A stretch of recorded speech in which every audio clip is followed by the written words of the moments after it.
Don't make this mistake when trying to solder LED strips or any other smaller connections. Don't try to do everything at once. You won't be able to hold everything in place, add solder, and heat both sides of the connection up uniformly. Instead, do it in steps. Prepare by adding solder to the wires and the LED strips independently. This is my favorite part.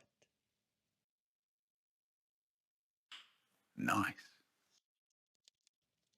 And then, with a quick touch of the soldering iron, you can connect the prepared wire and the LED strip and get a really solid, good looking connection.